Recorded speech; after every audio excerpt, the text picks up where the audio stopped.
तो तुमको जो अवसर मिला इसको बर्बाद मत करो। गुरु की शरण में आ जाओ और शाकाहारी हो जाओ, सदाचारी हो जाओ। गुरु महाराज कहते हैं जो तांडव होने जा रहा है उसका बखान मुंह से किया नहीं जा सकता है। गुरु महाराज ने कहा कि लाशों पे लाशों का होगा नजारा और सुनते तो जाना संदेशा हमारा, और लाशें सड़ेगी घर घर में और उठाने वाला मिलेगा ना यार, जमाना बदलेगा। अभी देखिए इजराइल में कैसा हड़कंप मचा हुआ है, वहां लाशें लाशें उठा उठा के फेंकी जा रही हैं। क्या हालत हुई, कोरोना जैसी बीमारी आई तो क्या हालत हुई। अभी तो प्रेमियों वो टेलर था, अभी तो पिक्चर तो बकाया है, उसका क्या होगा। इसलिए हमको तुमको जहां अच्छी बात अच्छी चर्चा मिले उसको ग्रहण करो। और माताएं बहनें तो वैसे ही दयालु होती हैं, क्योंकि देखो अगर शाकाहारी नहीं होंगे, सदाचारी नहीं होंगे तो हमको परमात्मा कभी मिलने वाला नहीं है।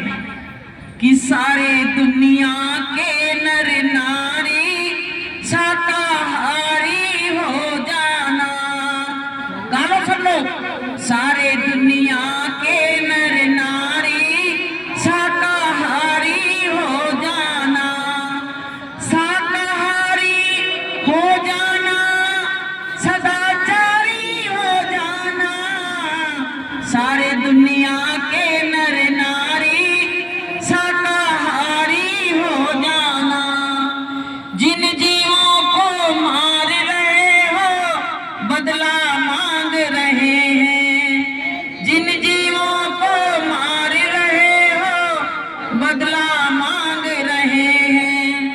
कैसे होगी खुदा से यारी शाकाहारी हो जाना, कैसे होगी खुदा से यारी शाकाहारी हो जाना। सारे दुनिया के नर नारी शाकाहारी हो जाना। गुरु महाराज ने कहा कि सारे संसार के नर नारियों बच्चों सब सुन लो, सभी शाकाहारी हो जाओ, सदाचारी हो जाओ, निर्विकारी हो जाओ। क्योंकि वो जीव बेचारे जिनको मार रहे उनका क्या दोष है, वो क्या दोष है उनका। उन अंडा खा रहे हो, अंडे से बच्चे निकल नहीं पाए और उस अंडे को तुम बना के खा गए हो, कह रहे हो शाकाहारी है। कहां से शाकाहारी है। तो प्रेमियों, अंडा मांस शराब पापों की जननी है। गुरु महाराज ने कहा जो इसका सेवन करेगा उसको परमात्मा कभी मिलने वाला नहीं है। कि रहम करो रहमान मिलेगा और दया करो तो भगवान मिलेगा। सारा संसार चाह रहा है कि हम भगवान से मिले। अभी आज माता मैया का वो हो रहा है, हवन वगैरह हो रहे हैं। तो देखिए सारा व्यक्ति जितने भी इंसान हैं सब हवन अग्यारी सब कर रहे हैं कि नहीं कर रहे हैं। तो बताइए माता मैया ने कभी मांस मदिरा खाया क्या। अगर आप माता मैया के पुजारी हो तो आपको कभी भी अंडा मांस शराब छूना नहीं चाहिए, क्योंकि आप पुजारी तो हो ना। अगर गुरुदेव के नहीं हो तो कोई बात नहीं है, माता मैया के हो तब भी आपको अंडा मांस शराब इसका सेवन कभी भी नहीं करना चाहिए। गुरु महाराज कहते हैं अगर तुम राम के पुजारी हो, तुम कृष्ण के पुजारी हो तो बहुत अच्छी बात है, लेकिन उन्होंने तो कभी अंडा मांस शराब का सेवन नहीं किया, फिर तुम क्यों करते हो। तो इसका मतलब तुम ना राम के पुजारी हो ना तुम कृष्ण के पुजारी हो, तुम केवल अपने मन के पुजारी हो। तो प्रेमियों, हमको सबको ये सब बातों का निषेध करना चाहिए कि हम अच्छी चीज का सेवन करें। गुरु महाराज कहते हैं बच्चों, प्रकृति ने हमको सब कुछ दिया है, सब कुछ दिया है, दूध दही फल सब्जी मेवा मिष्ठान सब कुछ दिया है, लेकिन फिर भी तुम कुदरत के विधान में व्यवधान डालते हो तो कुदरत रूपी मां तुमको कभी माफ नहीं कर सकती है। तो प्रेमियों, अंडा मांस शराब हम लोग तो ऐसे हैं जहां अंडा मांस शराब करता पीता हो, चाहे हमारा खास भाई क्यों ना हो, पर हम पानी नहीं पिएंगे, हम पानी नहीं पी सकते हैं। क्योंकि हमारे गुरु महाराज ने कहा है, आपकी रामायण में भी लिखा है कि तिल भर मछली खाए के और कोटि गऊ दे दान और काशी ले करवत मरे तब भी नरक निदान।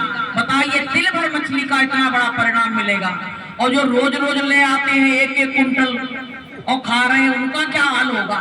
तो प्रेमियों, सब नरकों का टिकट खरीदते फिर रहे हैं।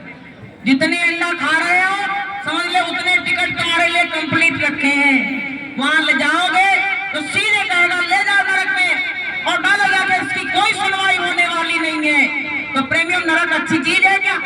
ये बताओ, मार पड़े तो अच्छी चीज है? तो भैया इस बात को समझ लो कि सत्संग में ये बताया गया है कि आज से हम किसी भी जीव की हत्या नहीं करेंगे, सब जीवों पे दया करेंगे, कि दया धर्म का मूल है और पाप मूल अभिमान। और गोस्वामी दया का छोड़िए, जब तक घट में प्राण, जब तक हमारे घट के अंदर प्राण है तब तक हमको दया रखनी चाहिए अपने हृदय में। और जिसके हृदय में दया नहीं है तो पता है वो कभी भगवान से मिल नहीं सकता है। दया ही धर्म का मूल है। और जड़ को काट दिया जाए तो बताइए, ये पेड़ अगर जड़ से काट दिया जाए तो ऊपर का वो रह जाएगा क्या? सब सूख जाएगा। इसलिए प्रेमी भाई बहनों, हमको तुमको जो अवसर मिला है और मनुष्य जीवन का अवसर 84 लाख योनियों के बाद, 84 लाख कहने में तो बहुत आराम से कहते थे 84 लाख, लेकिन एक एक दिन अगर कष्ट का बीतता है ना तो हमको बहुत परेशानी होती है। तो हमको तुमको अब ऐसा करना है कि मनुष्य जीवन मिला है, हमने पता ईश्वर से परमात्मा से वादा किया है कि 24 घंटे तुमको हम तुम्हारा सुमिरन करेंगे, तुम्हारा ध्यान करेंगे, तुम्हारी याद करेंगे। लेकिन हमने बाहर आके सब वादों को भुला कि तूने ईश्वर से वादा किया, भजन फिर क्यों ना किया। तूने ईश्वर से वादा किया, भजन फिर क्यों ना किया।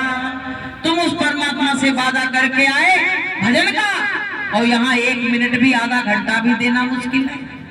तो प्रेमियों, ये पूजा कर रहे हैं, बहुत अच्छी बात है, लेकिन इस पूजा के साथ साथ में एक चीज हम आपको और बता दे रहे हैं, वो और कहते रहना।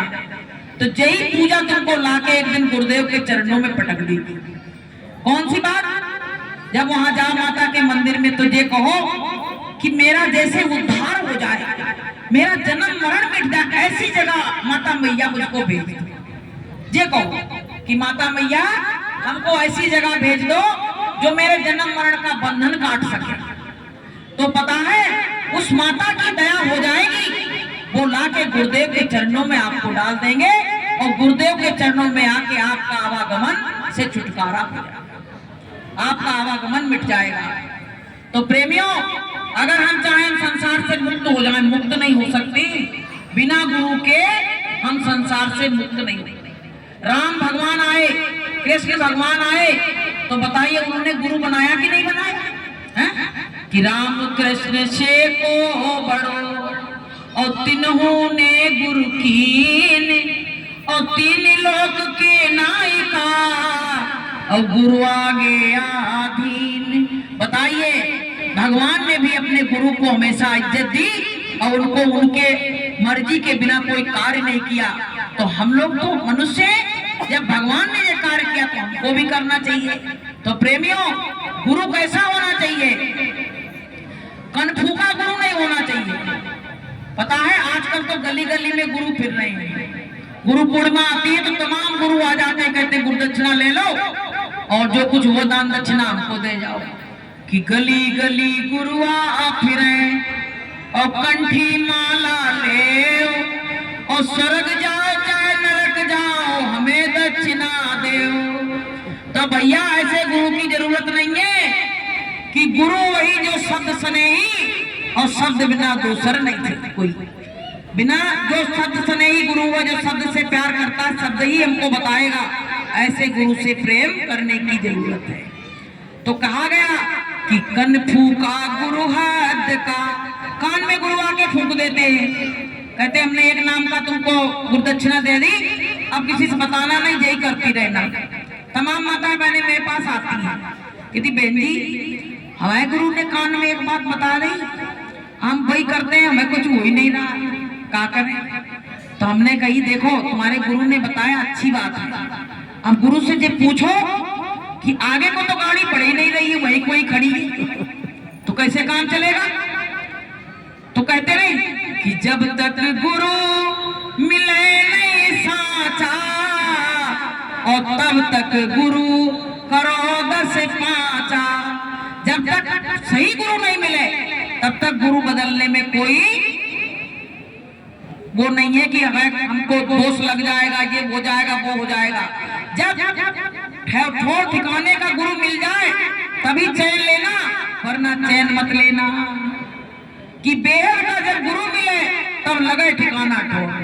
तो हमको सबको बेहद का गुरु मिल चुका है, तो हमको तो पूरा विश्वास हो गया है कि मेरे गुरुदेव मेरी नैया को पार अवश्य लगा देंगे। तो प्रेमी भाई बहनों, ये सत्संग की बहुत बड़ी महिमा है। और कहते हैं जो एक बार सत्संग में आ जाता है तो उसके जन्म मरण का बंधन कटने के आसार नजर आने लगते हैं। जैसे आपको हम बताएं, जैसे बादल अभी हो जाए तो आप तुरंत ये कहोगे कि अब जल्दी जल्दी सामान अंदर रखो, बरसात होने वाली है, यही तो कहोगे। ऐसे जब जीवन में संत मिलते हैं तब हमको पूरा विश्वास हो जाता है कि अब मेरा आवागमन से छुटकारा हो जाएगा। नहीं तो पता है क्या होता है, अब मर के जीव चला जाता है। लोग चिट्ठी पे लिखा देते हैं कि फलाने का स्वर्गवास हो गया। हर फोटो पर तुमको यही लिखा मिलेगा कि फलाने का स्वर्गवास हो गया। तुमने देखा उसका स्वर्गवास हो गया? उसके कर्म कैसे थे? स्वर्ग की सीढ़ी ऐसे नहीं लगी कि तुम तुरंत चढ़ जाओगे। तुमको पता है तुम्हारे कर्म ही वहां तक ले जाएंगे, और तुम्हारे कर्म खराब होंगे तो तुम स्वर्ग की सीढ़ी पे कभी चढ़ नहीं सकते हो। वहां नरकों में पिटाई होगी, कुटाई होगी।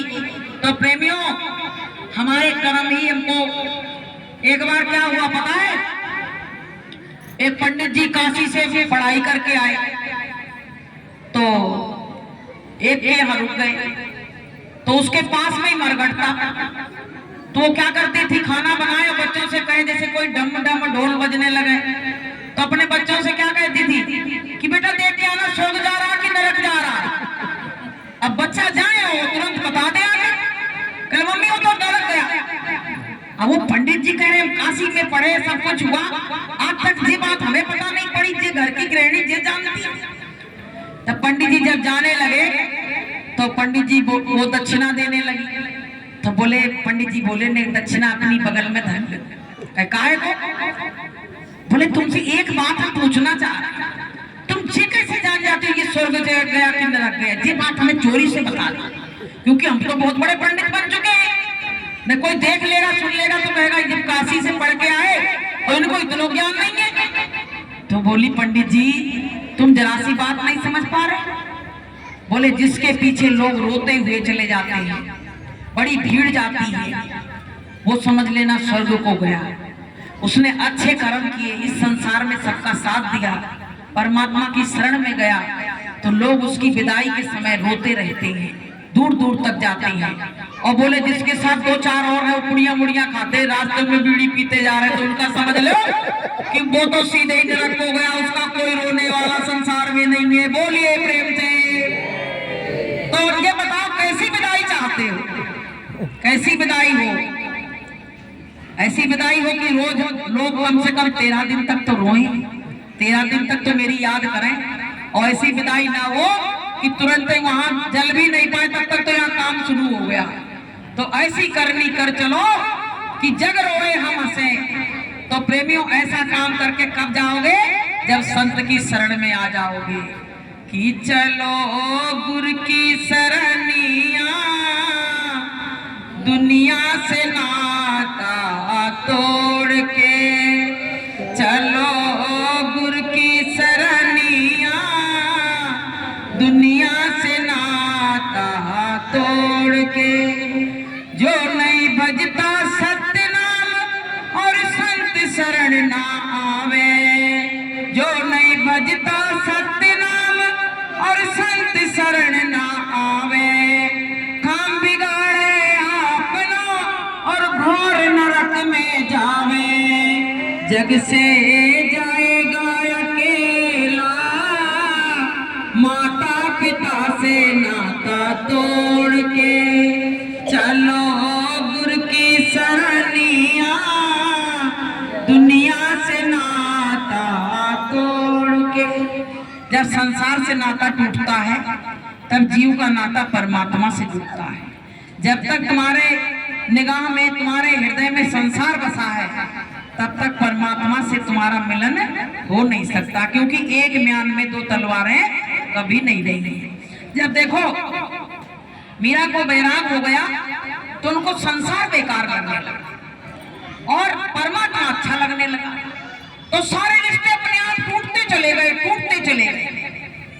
हम कह रहे लोग बूढ़े बुजुर्ग हो गए, विचार नहीं करते हैं कि मेरी पूरी जिंदगी बीत गई, मेरे बाल डाई करा करा के काले हो रहे हैं, लेकिन हमारी समझ में ये नहीं आ रहा है कि हमको परमात्मा की शरण में जाना चाहिए।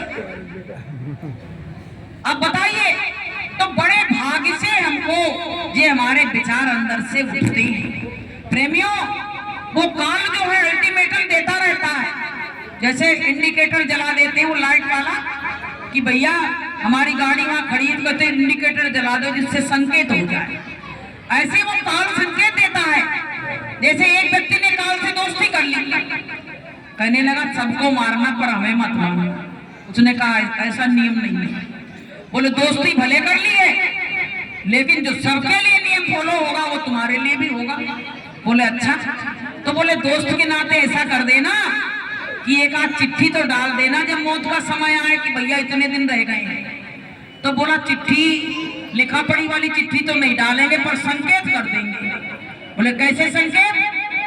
बोले तुम्हारे बाल सफेद होने लगेंगे, तुम्हारी आंखों से दिखना बंद होने लगेगा, धीरे धीरे कानों से सुनाई पड़ना बंद होने लगेगा। तब तुम सोच लेना कि वो काल की चिट्ठी आ रही है। अब भैया क्या हुआ, वो सोच रहा कि आएगी चिट्ठी तब सोच लेंगे।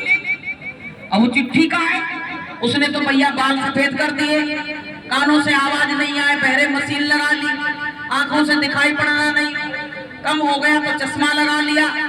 अब प्रेमियों ये सब कर करके धीरे धीरे वो खुद ही लेने आ गया। तो बोले तुमने चिट्ठी नहीं डाली, तुमसे तो मैंने बड़ी दोस्ती की थी। बोले चिट्ठी 4-5 डाली, तुमने विचार ही नहीं किया, तुम तो दुनिया में खोए रहे। अगर विचार कर लेते उन चिट्ठियों पे जब तुम्हारे शरीर में संकेत हुए, तो तुम परमात्मा की शरण में चले जाते और अपना काम बना लेते। लेकिन तुम उन चिट्ठियों के बाद भी तुमने विचार नहीं किया, तो अब मैं तुमको डायरेक्ट लेने आ गया। अब वो रोने लगा, चिल्लाने लगा, भैया हमें मत ले जाओ, हमें मत ले जाओ। जब यमदूत आते हैं ना तो खून का पानी बन जाता है और जीव कस-कस के चिल्लाता है, बचाओ बचाओ बचाओ। कौन बचाएगा? वहां बचाने वाला कोई नहीं है, क्योंकि आपका जो केस फंसा था उसमें आपने कोई वकील ही नहीं बनाया जो आपके केस को फैसला करता। अगर सतगुरु नहीं बनाया, वकील नहीं बनाया, तो आपका केस फैसला नहीं होगा और आपको ले जाके काल वहां नरकों में डाल देगा। तो प्रेमियों, ये बहुत बड़ा खेल है। एक दिन की बात आपको समझ में नहीं आएगी, क्योंकि देखो कक्षा 1 से पढ़ाई शुरू होती है, इनको MA BA की पढ़ाई एकदम करा दी जाए तो नहीं हो पाएगी। तो भैया भूख लगी होगी आप लोगों के, सोच रहे होंगे ये सत्संग कहाँ से आ गया, खुशबू आ रही है? तो भैया भोजन प्रसादी आप लोग करो, क्योंकि पता नहीं लोग माताएं बहनें बेचारी भूखी होंगी कि चलो नौता है आज, नमक को पानी पिया होगा, सवेरे से ज्यादा खाएंगे। तो भैया हम ज्यादा व्यवधान नहीं डालेंगे और ज्यादा समय नहीं लेंगे। ये बाबूजी बेचारे, हम लोग पहले सत्संग हुआ तो हमको अपना पूरा मकान दिखा रहे हैं। आज देखिए बड़े दुख की बात है कि आज बैठे हैं सामने पर बोल नहीं सकते हैं। हर जीव की यही गति होना है। तो प्रेमियों, इससे शिक्षा लो कि जब हमारे इन जैसे इतने लोग जा रहे हैं तो ये सराय संतों ने कहा ये परदेश है, यहाँ से हर जीव को जाना पड़ेगा। तो ऐसे हम लोग भी एक दिन दुनिया से कूच का डेरा, संतों ने कहा है जी कूच का डेरा है, तो एक दिन चले जाएंगे। लेकिन जाने से पहले, जाना तो सबको है, जाने से पहले कुछ काम ऐसा करके जाओ कि कुछ काम करते जाना दुनिया से जाने वाले, कुछ काम करते जाना दुनिया से जाने वाले, आते हैं रोज लाखों बेकार जाने वाले, कुछ काम करते जाना दुनिया से जाने वाले, कुछ काम करते जाओ। संत कह रहे हैं कि कुछ काम करते जाना। प्लॉट खरीदने का काम नहीं, तिजोरी भरने का काम नहीं, वो काम कौन सा है कि संत की शरण में आके वो जो बताएं वो काम करो, वही अपना काम है। और तो ये सब काम सब पराया है, सब काम पराया है। नाती बेटा पाल लो, ये तुम्हारा काम नहीं है, ये तो कर्तव्य कर रहे हो। लेकिन पता है अगर संत की शरण में आके और साधना जो संत बताते वो करने लगे, वही बस काम अपना है और कोई काम अपना नहीं है। तो बोलिए प्रेम से। अच्छा, एक जरा सी बात और रह गई है। ये माता पिता का ऐसे टाइम पे लोग बहुत सम्मान करते हैं, अच्छी बात है। लेकिन हमारा कहने का मतलब ये है, गुरु महाराज कहते हैं जीते जी भी उनका सम्मान करो, जीते जी भी माता पिता का सम्मान करो, यही मानव धर्म है। माता पिता के जाने के बाद लोग पटा करते हैं, तेजवी करते हैं, तमाम तरह के कार्य होते हैं, वो सब करते हैं। लेकिन जीते जी हमने उनका अगर सम्मान नहीं किया तो मरने के बाद भी वो लगने वाला नहीं है, ये ध्यान रखना। क्योंकि उनकी दुखी आत्मा गई है तो तुमको कभी वो आशीर्वाद नहीं दे सकते हैं। तो प्रेमियों, हमको अपने माता पिता का आशीर्वाद लेना है। सबसे बड़ा काम है माता पिता का आशीर्वाद। देखो, पहले भगवान वही है, उनका आशीर्वाद लोगे तो जीवन सफल हो जाएगा, और उनका आशीर्वाद नहीं लेना तो भैया जीवन की खुशियां सब खत्म हो जाएंगी धीरे धीरे। तो प्रेमियों, बहुत अच्छी बात है, बहुत अच्छे लोग, माता जी बहुत अच्छी थी। तो आज हम लोग फ्री नहीं थे और फिर भी हमको भाग के यहाँ उनके प्रेम ने खींच लिया और हम आए, और आप लोगों के दर्शन हुए, प्रसन्न हुए, बहुत अच्छा लगा। तो प्रेमियों, हम तो गुरु महाराज से यही कहेंगे, बाबूजी का जो कार्य है निर्विघ्न निपटे और मालिक की दया विशेष हो। और उनका बहुत बड़ा सौभाग्य है कि उनके इस कार्य में गुरु महाराज मंच पे स्वयं विराजमान है और उनका मालिक का संदेश भी यहाँ हो। तो बोलिए प्रेम से जय